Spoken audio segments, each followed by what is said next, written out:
Now, parents for the last decade or so, they've been asking themselves this question: is there a right age to give your child a cell phone? And tonight, we're asking the question following what police say when a Holloway Elementary third grader called in a fake gun threat, leading the Springfield School District to go into lockdown this week. Michael Sandlin dug into that question today, and he joins us in studio with more on it. So, Michael, first, let's start with the kid in the question. What's happening to him?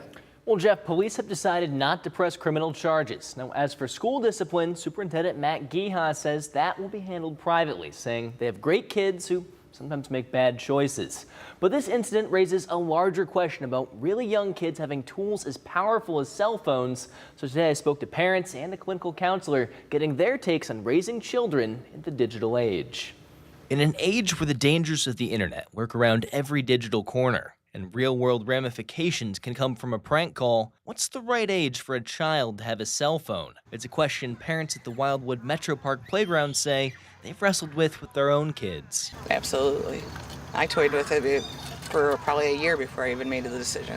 That's Janice Stevenson and her daughter Juliet. Juliet is about to turn 8, and Janice says she's decided it was time for her daughter to have a phone. I wanted her to have it for safety and for us to be able to know where she is and to be able to contact the proper people if need be in an emergency situation. But across the playground, I spoke to Derek Canales and his 2-year-old son, Makeo, and he says he and his wife are in no rush. Cell phone will probably be later when he's doing any kind of independent sports to where, we can leave him at the field, somewhere like an emergency situation where he needs to reach out to us. But we kind of want to stay away from electronics while he's younger and just let his imagination grow. To get a professional's take, I spoke to the Willow Center's clinical counselor, Erin Wiley, who says she understands why this is such a hard question for parents. It's super tricky because as a society, we are so dependent on phones, and as adults, we expect now more than ever to be in touch with anyone at any time. But Wiley says that expectation comes with some issues. I think what we have to keep in mind, and this is hard as parents, is that they have baby brains. They are not small grown-ups.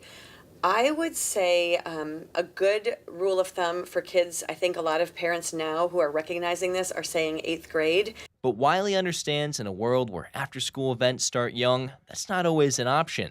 So she says in the meantime, parents should look into the parental control features on their kids' phones so they can moderate the experience until the kid is ready for more. You can just pre-program 3 numbers and they aren't able to call anyone else. There's no technology on there for them to get on the internet.